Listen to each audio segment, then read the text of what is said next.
Hello everyone, very warm welcome to my channel learning with Komal.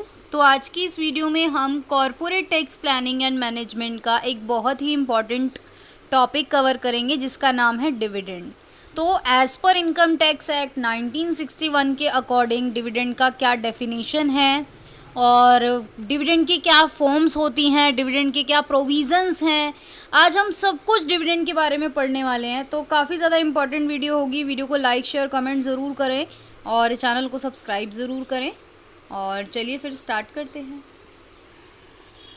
तो सबसे पहले हमें यहाँ पर डिविडेंड का मीनिंग गिवन है कि आम भाषा में हम डिविडेंड क्या होता है, एक तरीके से इसका मीनिंग क्या होता है।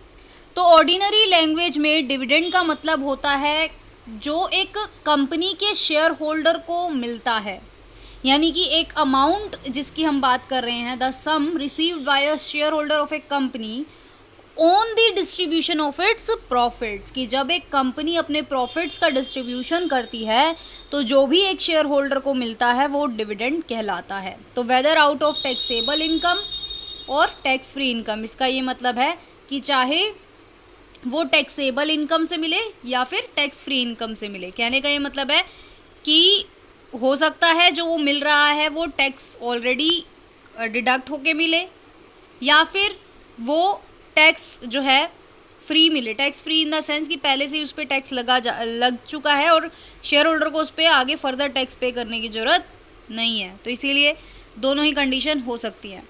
तो it is immaterial whether it is received in cash और इन काइंड। तो ये इमटेरियल है कि आपका जो भी शेयर होल्डर को एक डिविडेंड मिलता है वो चाहे कैश में मिले चाहे किसी प्रकार के रूप में मिले, ये इमटेरियल है, यानी कि इससे कोई फ़र्क नहीं पड़ता।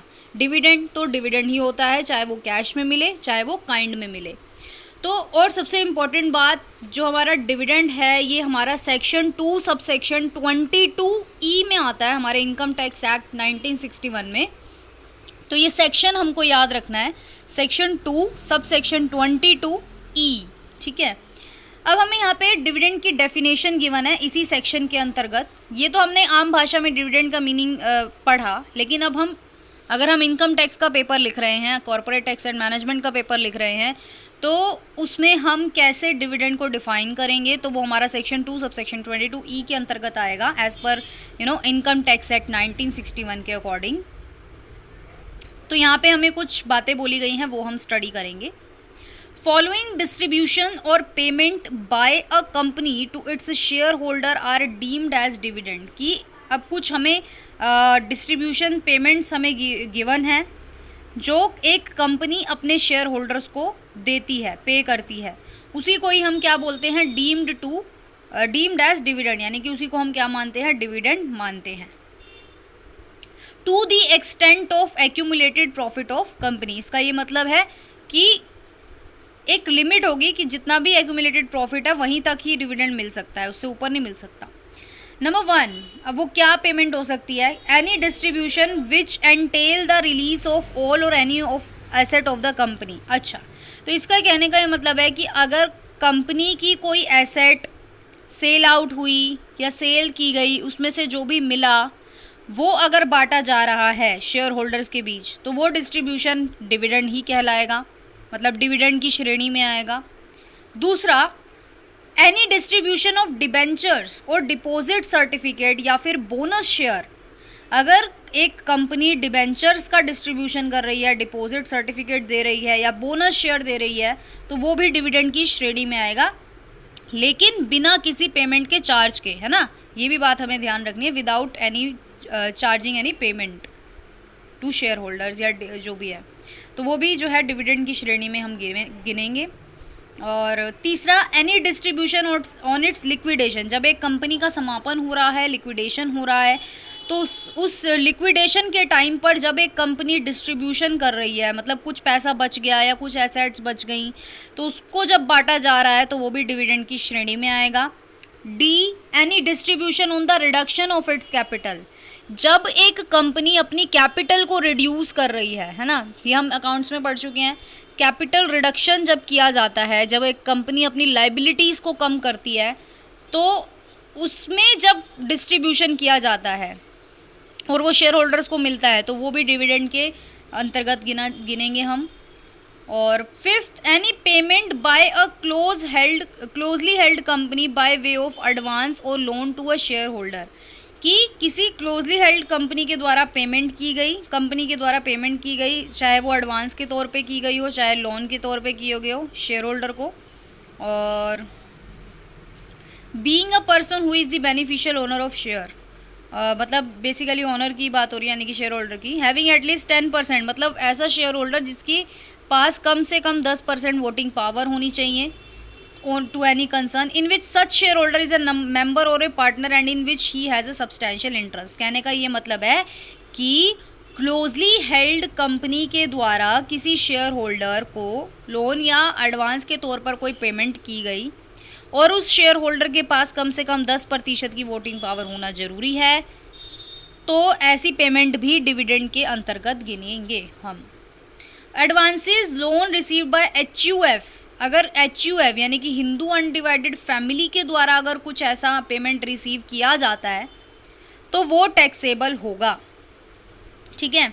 If karta who is a share holder in lending company, मतलब अगर कर्ता ही वही शेयर होल्डर है जिसकी अभी हमने बात करी उस लैंडिंग कंपनी में, लैंडिंग कंपनी का मतलब जो दे रही है payment, has substantial interest in the HUF, अगर वो करता है एक HUF का तो, and if HUF is not registered as a share holder, तो उसको जो है टैक्सेबल होगा, मतलब उस पेमेंट पे उसको टैक्स पे करना पड़ेगा कर्ता को। यहाँ पे हमें एक केस भी डिफाइन किया गया है, गोपाल एंड सन HUF थी वर्सेस CIT, तो इस केस में ये हुआ था जिसमें ये बात मानी गई थी कि ये टैक्सेबल होगी। तो if a person take trade advances, अगर किसी पर्सन ने ट्रेड एडवांस लिया है, व्यापार करने के लिए लोन लिया है, which are in the nature of commercial transaction, और वो कमर्शियल ट्रांजेक्शन के नेचर का है, वो जो है would not fall with in the ambit of the word advance, मतलब वो वाली जो पैसा है वो एडवांस के श्रेणी में नहीं गिना जाएगा, hence not liable to tax, उसमें टैक्स पे नहीं करना पड़ेगा। तो ये तो था डिविडेंड के बारे में हमने कुछ बातें पढ़ी। अब ऐसी कौन सी चीज़ें हैं जिसको जो हम डिविडेंड के अंतर्गत नहीं गिनेंगे, मतलब ऐसी कौन सा डिस्ट्रीब्यूशन है, ऐसी कौन सी पैसा है, पेमेंट है जिसको हम डिविडेंड नहीं मानेंगे। पहला, a distribution made on the liquidation of a company or on reduction of its capital. अच्छा, मतलब डिस्ट्रीब्यूशन किया गया, कब किया गया, कंपनी के लिक्विडेशन के टाइम किया गया, या फिर जब कंपनी की कैपिटल रिडक्शन हो रही है उस टाइम किया गया। प्रेफरेंस शेयर के रिस्पेक्ट में issued for full cash consideration, कहने का ये मतलब है कि जो है फुल कैश कंसिडरेशन के बेस पे जो है डिस्ट्रीब्यूशन हुआ, as the holder of this share is not entitled in the event of liquidation to participate in the surplus asset. तो इस पॉइंट को हम एक बार फिर से समझेंगे। ये जो हमें पॉइंट गिवन है कि डिस्ट्रीब्यूशन किया गया, किस चीज़ का डिस्ट्रीब्यूशन, हम जानते हैं डिविडेंड का डिस्ट्रीब्यूशन जो है वो काइंड में भी होता है और कैश में भी होता है, बट यहाँ पे जो डिस्ट्रीब्यूशन हो रहा है वो प्रेफरेंस शेयर्स का हो रहा है, यानी कि कंपनी क्या कर रही है लिक्विडेशन के टाइम पर या फिर कैपिटल रिडक्शन के टाइम पर वो प्रेफरेंस शेयर्स इशू कर रही है। वो कह रही है कि डिविडेंड के तौर पे तुम प्रेफरेंस शेयर ले लो, लेकिन वो प्रेफरेंस शेयर तो दे रही है बट बदले में कैश भी ले रही है। फिर ये किस प्रकार का डिस्ट्रीब्यूशन हुआ, ये तो कोई डिविडेंड नहीं कहलाएगा, है ना। तो इसीलिए ये वाला जो डिस्ट्रीब्यूशन है ये डिविडेंड नहीं कहलाएगा। क्यों? क्योंकि कंपनी इसके बदले में कैश चार्ज कर रही है, कंसिडरेशन ले रही है। डिविडेंड तो वो होता है ना जिसके बदले में कोई कैश ना लिया जाए। Second, a distribution made on the liquidation of a company, अब कोई ऐसा डिस्ट्रीब्यूशन किया गया वही लिक्विडेशन के टाइम या रिडक्शन ऑफ कैपिटल के टाइम ही किया गया, जिसमें क्या हुआ, in so far as such distribution is attributable to the capitalize profit of the company representing bonus share allotted to its equity share during the financial year 1964 to 65। तो यहाँ पे ये वाला भी जो है डिविडेंड के अंतर्गत नहीं आएगा। इसमें बोला गया है कि कोई डिस्ट्रीब्यूशन किया गया to the capitalise profits of the company जो रिप्रेजेंट कर रहे हैं बोनस शेयर्स को, है ना। बोनस शेयर बांटे गए इक्विटी शेयर होल्डर्स को, और फाइनेंशियल ईयर हमें बताया 1964 से 65 के अगर अंतर्गत कोई बोनस शेयर अलॉट किए गए थे इक्विटी शेयर होल्डर्स को, ऐसा कोई डिस्ट्रीब्यूशन हुआ था तो वो भी डिविडेंड की श्रेणी में हम नहीं गिनेंगे। थर्ड, एनी एडवांस और loan given to a share holder by a company, कि कोई एडवांस या कोई लोन दिया गया शेयर होल्डर को एक कंपनी के द्वारा in the ordinary course of its business, मतलब ऑर्डिनरी कहने का मतलब है कोई स्पेसिफिक केस नहीं था, ऐसे ही एडवांस और लोन दिया गया कंपनी के द्वारा एक शेयर होल्डर को, और where the lending of money is a substantial part of the business of the company. जो जितना पैसा दिया गया वो एक बहुत ही इम्पोर्टेंट पार्ट था पैसे का, मतलब ज़्यादा पैसा एक तरीके से आप बोल सकते हैं बिजनेस का दिया गया, तो वो भी हम डिस्ट्रीब्यूशन नहीं मानेंगे उसको, मतलब डिविडेंड की श्रेणी में हम इस एडवांस और इस लोन को नहीं गिनेंगे। Fourth, any dividend paid by a company which is set off by the company against the whole or any part of some previously paid by it as advance, मतलब कि कोई डिविडेंड पे किया गया company के द्वारा, जो company ने क्या करा है सेट ऑफ किया है, किसके अगेंस्ट सेट ऑफ किया है, एनी सम प्रीवियसली पेड, मतलब कोई जो है पहले से ही पे किया गया जो था बाय इट एडवांस और लोन रेफर टू क्लोज, तो इसके अंतर्गत भी जो है अगर कोई डिविडेंड पे किया जाता है जो सेट ऑफ के कंपनीज को सेट ऑफ कर रही है तो वो भी डिविडेंड के श्रेणी में हम नहीं गिनेंगे।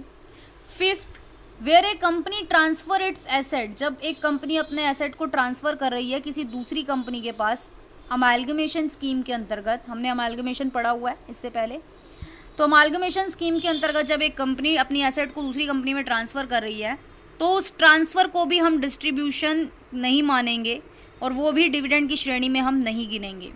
Sixth, the payment made by a company on purchase of its own share, की पेमेंट करी कंपनी ने किस चीज़ की, अपने खुद के शेयर्स परचेज करें शेयर होल्डर से, और जो कि हमारे सेक्शन 68 के अंतर्गत आता है कंपनीज एक्ट 2013 में, तो ये पेमेंट भी डिस्ट्रीब्यूशन नहीं कहलाएगी और ये डिविडेंड नहीं कहलाएगी।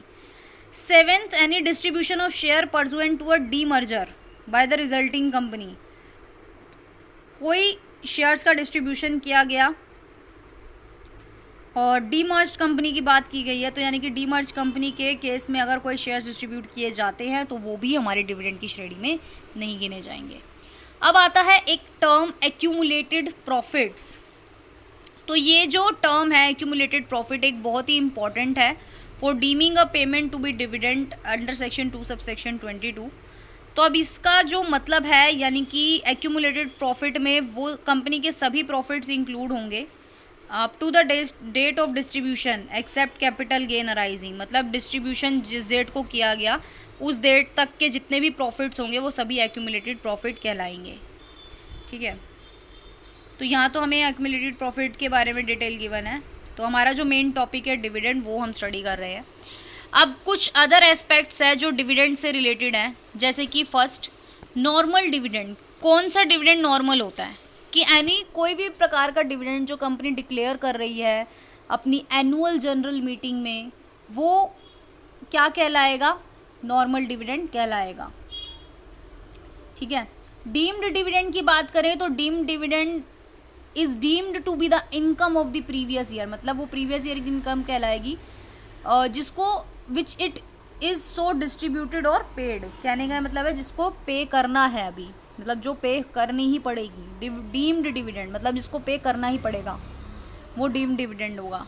इंटरिम डिविडेंड की बात करें, an interim dividend in is one which is declared by a company at any time prior to its annual general meeting for the year, कि इंटरिम डिविडेंड वो डिविडेंड होता है जो एक कंपनी डिक्लेयर करती है एनुअल जनरल मीटिंग से पहले।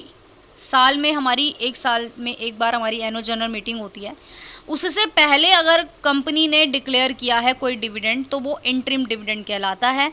इंटरिम डिविडेंड जो है वो deemed to be the income of the previous year की इनकम कहलाएगी, और the amount of such dividend is unconditionally made available by the company to the member who is entitled to it. इसका मतलब ये है कि द डेट ऑफ डिक्लेरेशन, मतलब जिस डेट को उस डिविडेंड को डिक्लेयर किया गया वो डेट इमटेरियल कहलाएगी, मतलब देना तो पड़ेगा ही, डेट मायने नहीं रखती, मतलब वो देनी पड़ेगी और वो प्रीवियस ईयर का ही कहलाएगा।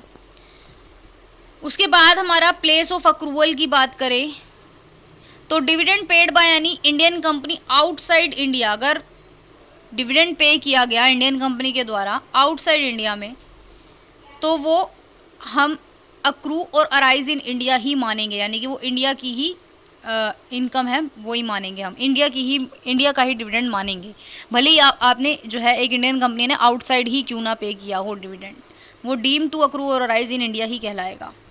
Dividend paid by a foreign company outside India, अगर मतलब डिविडेंड पे किया गया फॉरेन कंपनी के द्वारा इंडिया के आउटसाइड यानी कि इंडिया के बाहर फॉरेन कंपनी ने करा है, तो वो जो है एक्रू और राइज इन इंडिया नहीं कहलाएगा। इंडियन कंपनी अगर इंडिया के आउटसाइड डिविडेंड पे कर रही है तो वो तो डीम टू अक्रू और राइज इन इंडिया कहलाएगा, लेकिन अगर कोई फॉरेन कंपनी ऐसा कर रही है तो वो अक्रू और राइज इन इंडिया नहीं कहलाएगा। तो ये 2 पॉइंट हम ध्यान रखेंगे। 6th, in the case of dividend receive by any Indian share holder, मतलब कोई डिविडेंड रिसीव किया है इंडियन शेयर होल्डर के द्वारा किसी फॉरेन कंपनी से, मतलब फॉरेन कंपनी ने इंडियन शेयर होल्डर को एक तरीके से डिविडेंड दिया है और which has deducted tax at source, मतलब उसने TDS भी काट के दिया है, लेकिन but has not paid the deducted amount to the tax to the government of India, लेकिन उस कंपनी ने, उस फॉरेन कंपनी ने गवर्नमेंट ऑफ इंडिया को टैक्स नहीं पे किया, तो क्या होगा इस केस में? The amount deducted as tax at source shall not be included in the dividend income of the Indian share holder. तो हम क्या करेंगे, जो भी TDS काटा है उस इनकम, उस TDS को जो है हम डिविडेंड इनकम में नहीं इंक्लूड करेंगे।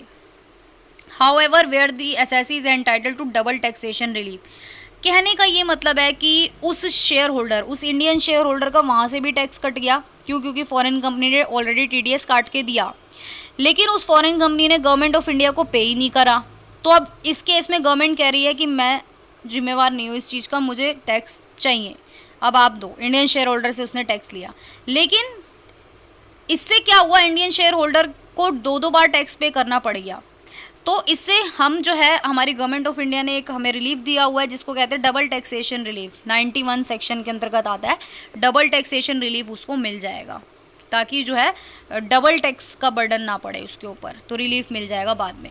7th, if dividend for several year is declared, मतलब कुछ सालों के लिए डिविडेंड डिक्लेयर किया गया in some later year and paid in lump sum, मतलब लमसम एक साथ एक मुश्त भुगतान कर दिया, तो dividend shall be deem to be the income of the previous year in which they are declared. कहने का मतलब ये है कि कुछ सालों से डिविडेंड दिया नहीं और फिर एक ही बारी में कहा कि आप इस साल ले लो, तो उस इनकम को हम प्रीवियस ईयर की इनकम ही मानेंगे। हम ये नहीं कहेंगे कि ये इस साल का था, हम ऐसा नहीं करेंगे, हम कहेंगे कि ये पूरी जो इनकम मिली है ये इसी साल की है और इसी साल ही टैक्सेबल होगी। डिविडेंड डिस्ट्रीब्यूशन की बात करें तो dividend must not be paid out of capital, कभी भी डिविडेंड जो है वो कैपिटल में से पे नहीं करना चाहिए, ठीक है।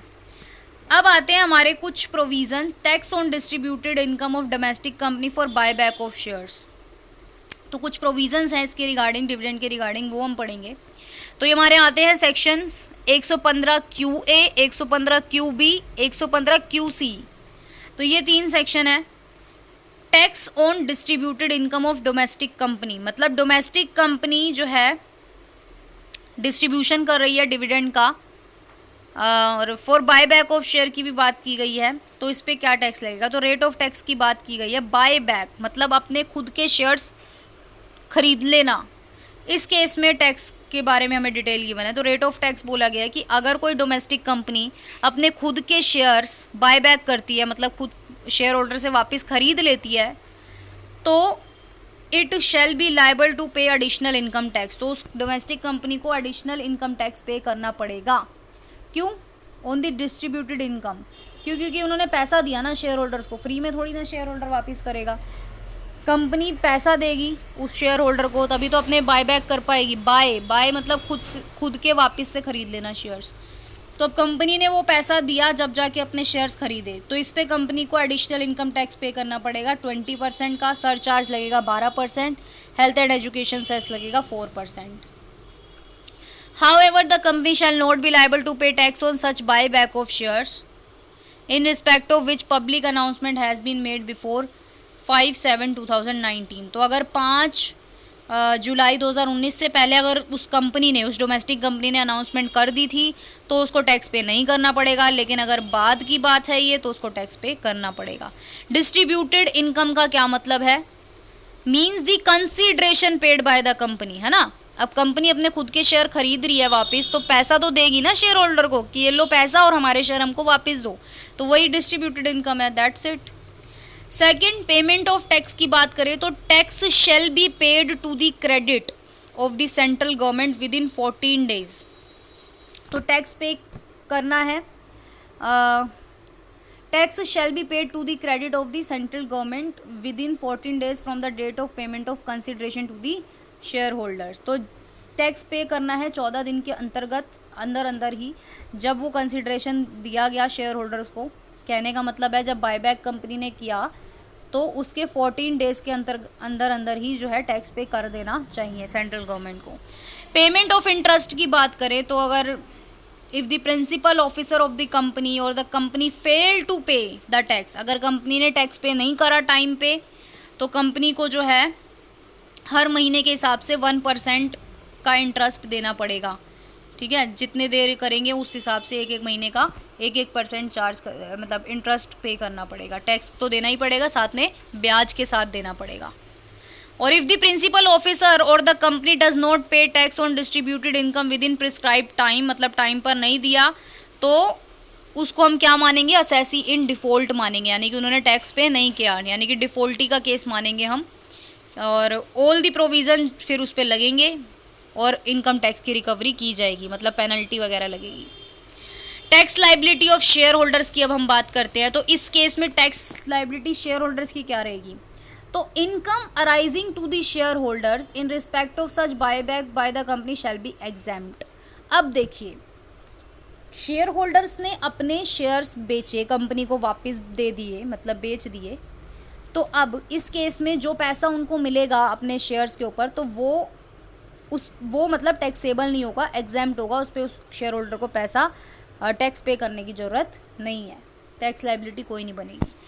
अब dividend from a cooperative society की बात करेंगे, ये तो हमने पढ़ा डोमेस्टिक कंपनी के केस में, बायबैक के केस हमने पढ़ा।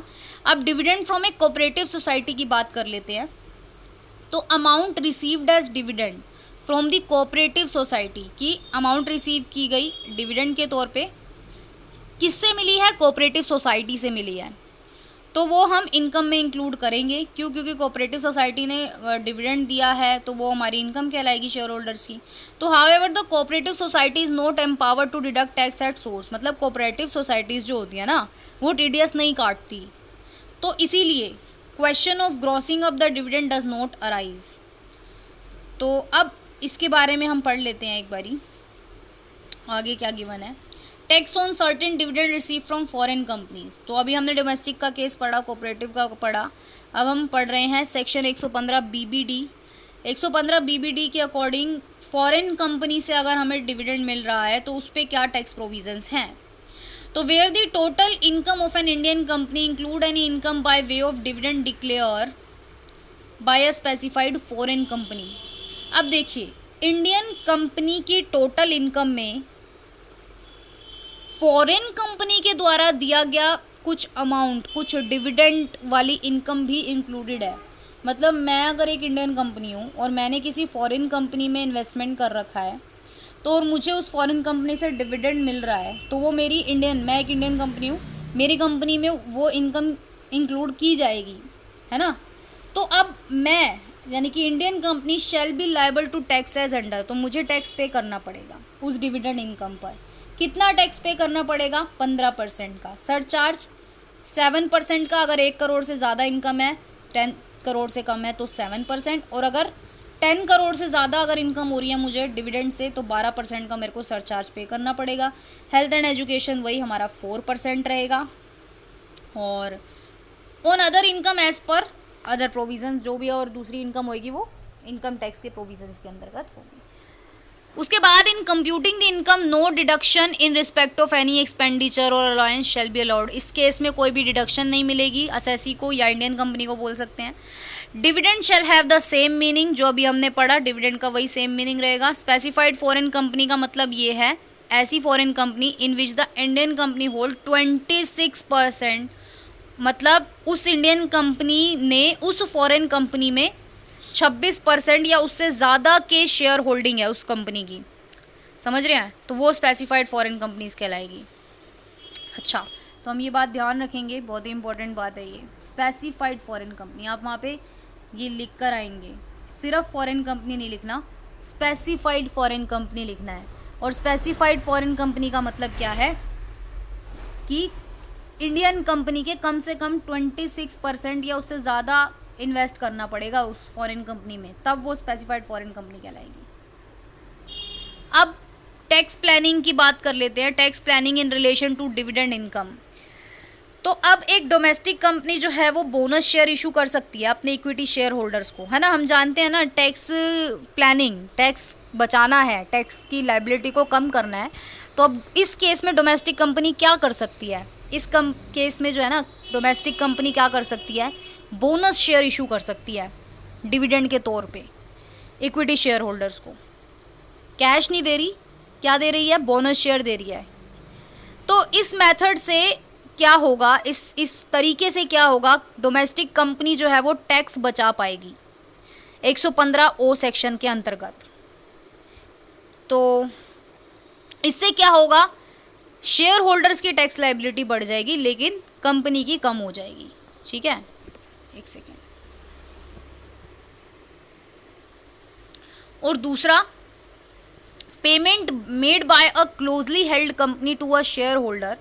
क्लोजली हेल्ड कंपनी के द्वारा अगर कोई पेमेंट की गई शेयर होल्डर को, और वो शेयर होल्डर क्या है, बेनिफिशियल ओनर है, जिसके पास कम से कम 10% वोटिंग पावर है या उससे ज़्यादा की पावर है, तो is deem to be dividend to the extent of accumulated profit, मतलब जो डिविडेंड है वो एक्यूमुलेटेड प्रॉफिट तक होगा। And such a share holder should not take loan from the company or ask the company to make payment on his behalf. तो वो share holder जो है वो लोन नहीं ले सकता और कंपनी से पूछ नहीं सकता। तो however if it is not possible before taking a loan etcetera, he should reduce his share holding to less than 10%। तो इस केस में क्या होगा, वो अपनी शेयर होल्डिंग 10% से कम कर सकता है। तो